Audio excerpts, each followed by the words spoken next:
Yes, folks, welcome to MoDXtra Games and Collectibles, and it is another action figure review for you to consume and enjoy.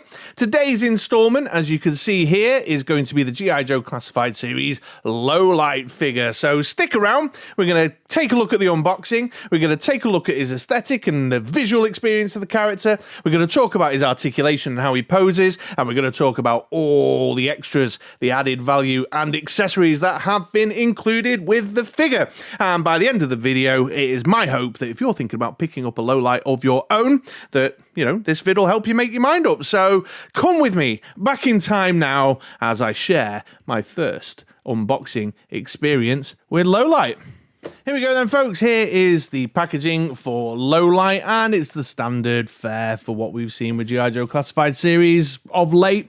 We've got the digital render of the figure as the main focal kind of feature image. Got the breakaway corner with all the accessories and goodies being showed off. A little bit of artwork up the right-hand side, the logo, the name of the figure, all in this black frame.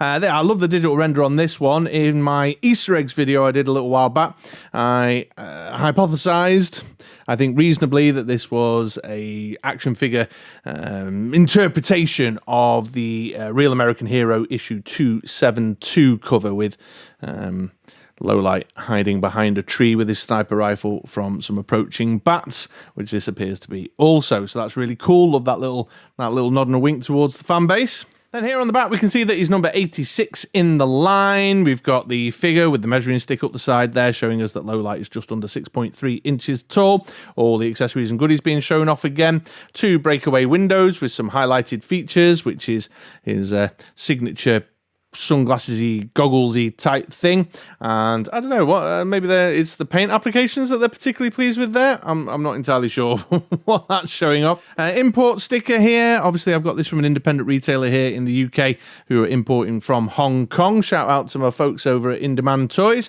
And then we've got the data card. Let's get into this. So that looks like it's a target, like a target site. So this is clearly reflective of lowlight's love of first-person shooters. I suspect he's probably an Xbox guy, not a PlayStation guy. If I was a betting man, I'd say COD or Battlefront, but perhaps he goes a little science fiction with his Apex Legends. That also actually ties into this next data card entry, because this is like a little circle with a picture of a gun in it, which I think is the perhaps a COD emblem. Or perhaps an Apex, what do they call him in Apex? The badges that he's accrued on his favourite character on his main that he runs. Then we got a little night sky scene, which is obviously reflective of lowlight's fandom towards the Twilight Saga, the novels, not the movies. And then finally, this looks like a set of bar charts or something, so I think that might be reflective of lowlight's particular talent with Excel and creating useful data visuals for the G.I. Joe management to take a look at. All the legal bollocks and malarkey across the bottom. Then on the side, we've got the larger representation of the artwork. Once again, just a lovely piece of painted artwork with great kind of colour schemes, really vivid, and the lighting effects on these have been really top-notch lately. You can see where the sort of light's coming from this side and reflecting off the front of his glasses, his face, and across the shoulders there. Really lovely. 86 again, QR code, and reprint of the data card. Far too small for any reasonable human to be able to read. Let's get him open then. I've already popped the tape at the bottom, and as usual, we should have a weapons locker here. We do. There we are, number 86 with lowlight's name on it. And then lowlight should be in the cardboard frame with the artwork on the back. He is. There we go. He's got his chin sticking out. All right, let's get into it then. So we've got the bag of goodies, and of course, paperwork. There we go. All right, let's tip all that down to the bottom and then rip this baggie open like you might do a salt and pepper sachet at your favourite chain restaurant, like a Denny's or something. Tip all that out there. Is that all empty? Yes, it is. So we've got the sniper rifle case there. His big old backpack. Is that a reuse? I think that might be this. Oh, no, it's not. It looks very similar to Outback's, but he's only got 1 peg, and Outback's had 2 pegs. Then his little submachine gun piece. A little remote control or radio or something. A dagger, that looks like it might be the magazine for the submachine gun.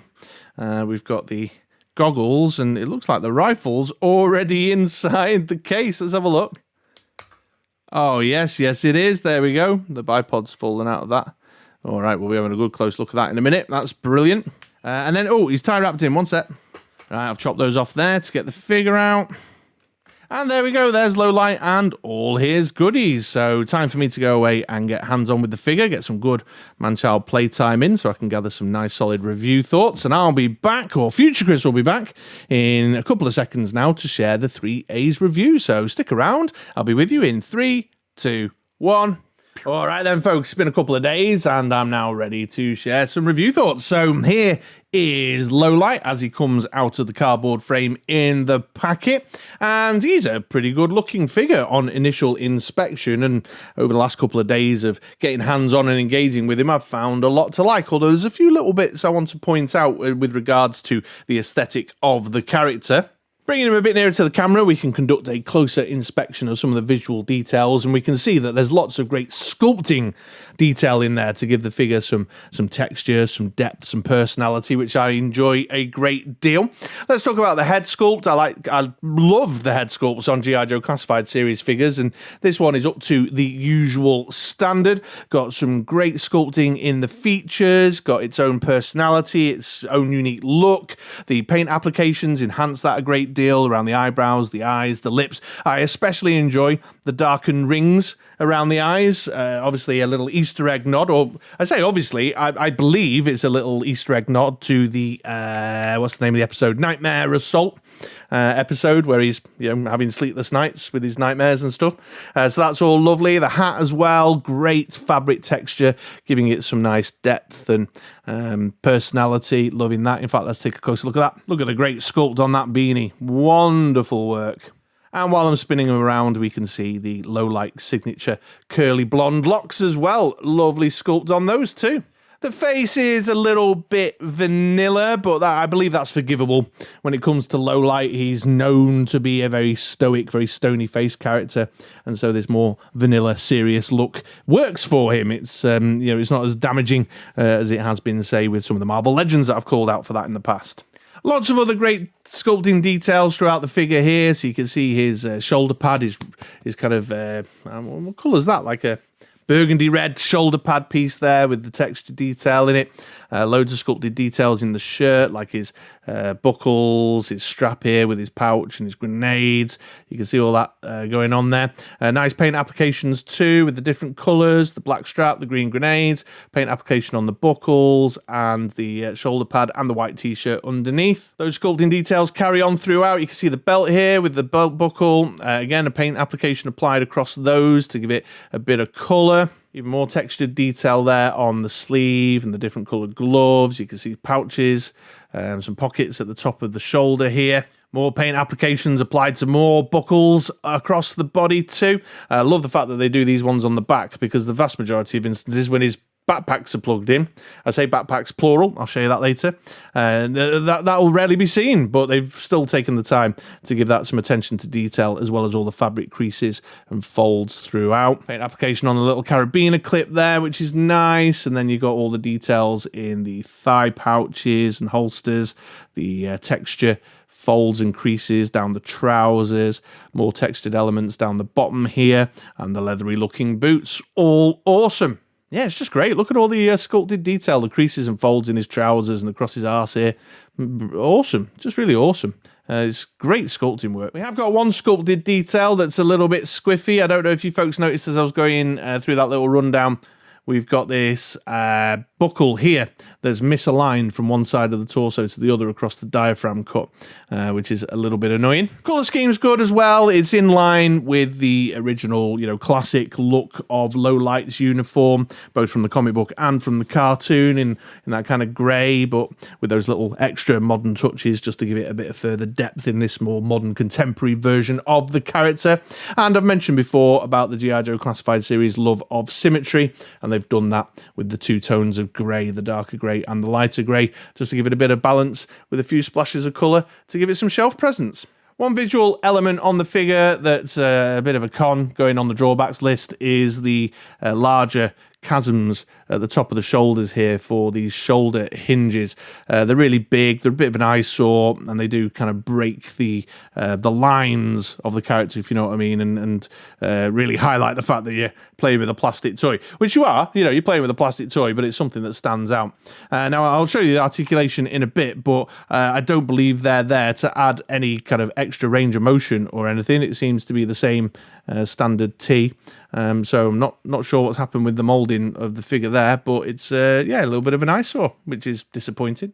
It could be argued that he's a little bit bland, I suppose. I mean, grey is not the most exciting of colours, but that's the colour of his uniform, and that's what the classic look of the character is. And it's a fine line to walk, I think, for the G.I. Joe Classified series design team to pay homage to the original look and feel and give us that classic nostalgia that many of us are looking for, and to bring other new, exciting elements in terms of the color palette and the design of the figure. And so I don't believe that he is too bland, but I will confess in the display he starts to blend a little bit, which I suppose is kind of the point, really, because that's, you know, what he does. He's he's a sniper. He should be blending in.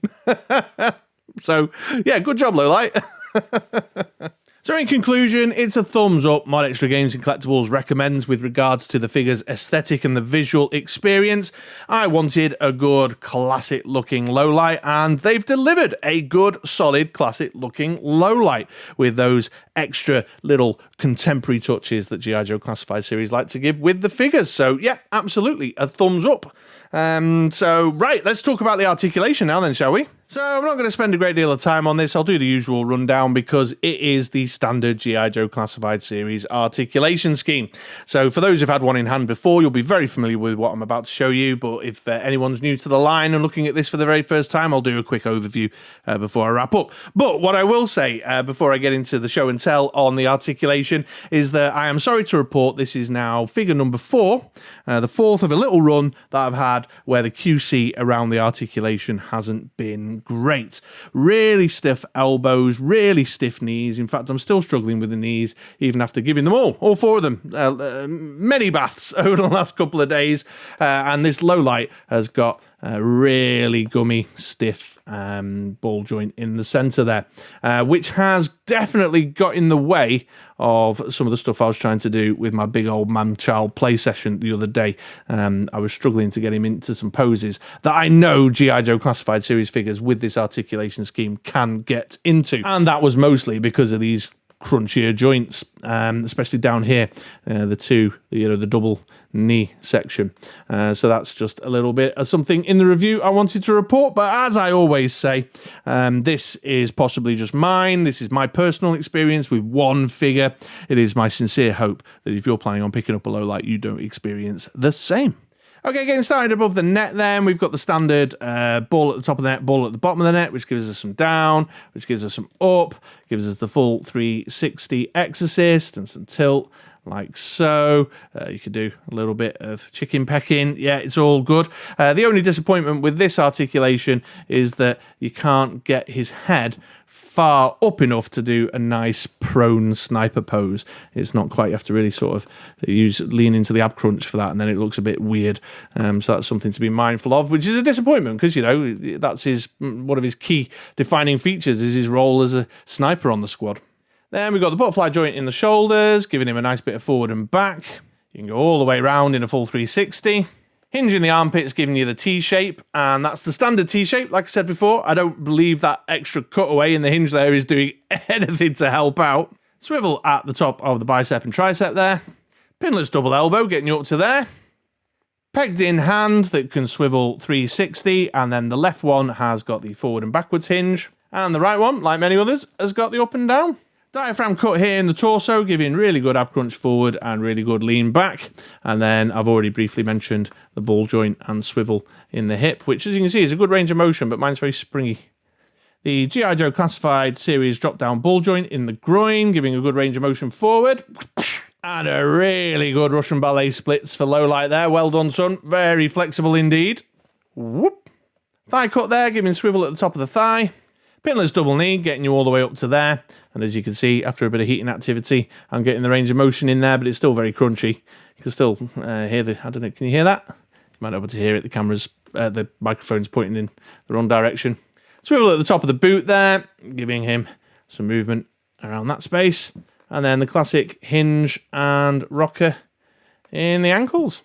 So in conclusion, the articulation does get a thumbs up because I like the G.I. Joe Classified series articulation scheme, but it goes down a little bit like that for my personal experience with regards to the really crunchy movement joints, especially because I'm accumulating figures now with joint issues, and I want to be consistent because I think was it Tunnel Rat that I marked down quite severely for the dodgy joints, but then I gave Tripwire a bit more of a pass. I don't know, but so personal experience is middle, but the actual what's there, if it's right and up to standard, is up there. Does that make sense? Yeah, that's how I'm going to finish that one off. So again, I'll reiterate, I hope that experience isn't the same for you.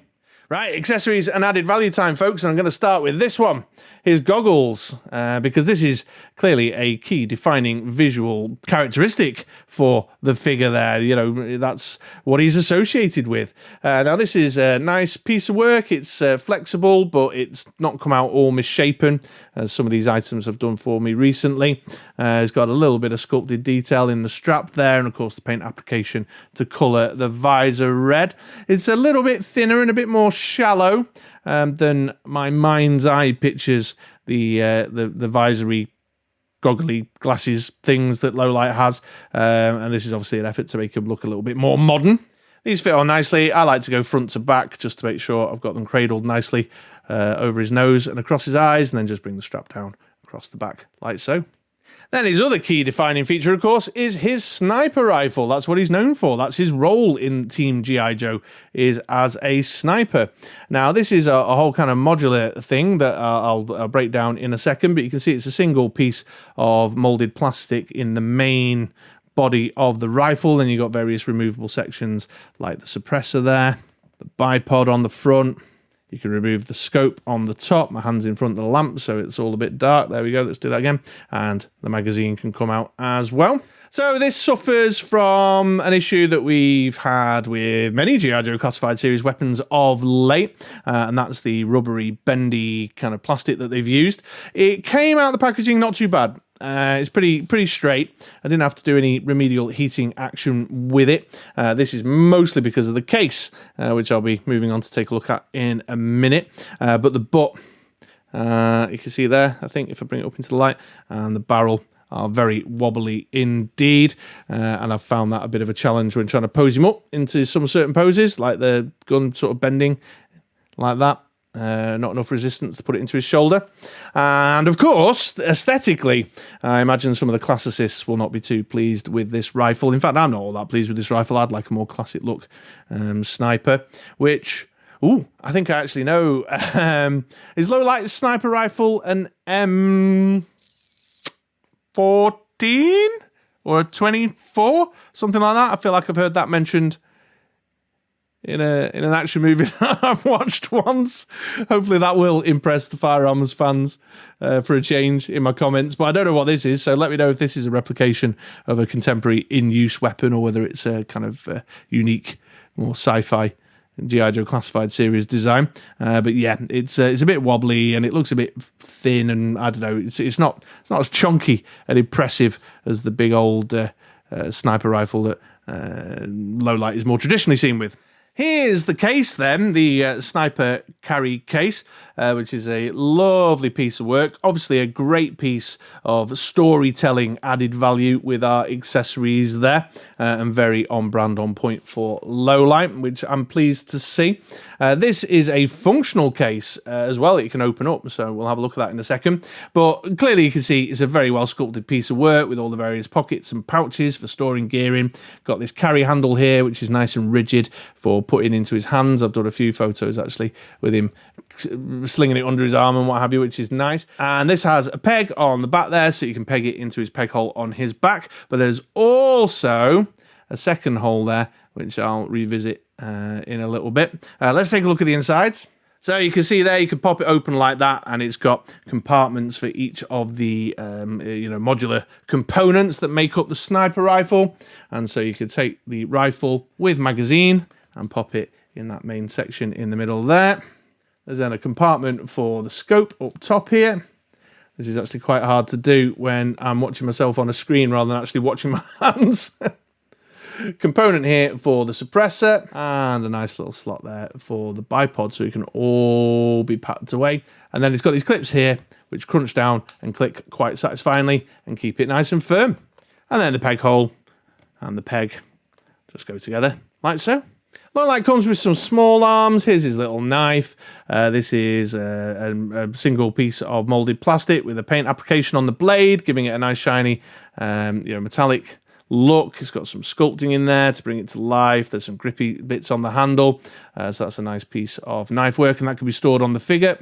It has a little thigh sheath there that you can slide that in like so. Then he has his little submachine gun here, which is an interesting piece of kit. The magazine is removable and slots into this chamber on the underside like so. This is quite firm. No, not too bendy at all, comparable to what we've seen. Handle on the front, grip at the back. It's a nice piece of work. Obviously, again, really ties into your storytelling with your figure. A bit of added value there because he's got a bit of small arms to protect himself while he's sneaking into his sniper's nest, finding a good spot for his sniper's nest. So that works all fine, looks good in hand, and you can store it on his person on the backpack, which is this big old lump of plastic here. Once again, with the backpacks, lovely piece of sculpt work. Look at all the creases and folds and this kind of netting here for storing stuff in, and the clasps just lacking a bit of colour. Needs a paint application. I've said it before. The sculpture of the backpacks is getting hard done by over in the G.I. Joe Classified Series design team. They do these great sculpt works and then just no splash of colour on them at all. Even down to this padded back that you never see. Do you know what I mean? Awesome. And you'll notice this peg at the side here, which I believe what I've been doing is I've been attaching the submachine gun to that peg. It's not a great fit, that. The trigger is a little bit bigger and it's a bit wobbly, a bit slidey offy, so it's not fantastic. You'll notice that this has a peg on the underside too, which can obviously be applied into the peg hole that I've got his sniper case into right now, straight into the back, or while he's out on manoeuvres and he's taking all his kit, you can use this peg hole on the sniper case to gear him up with everything. Look at that. And then finally, he's got what appears to be like a little GPS satellite phone thing, tracker. I don't know. It's got buttons on it, make it look like a phone.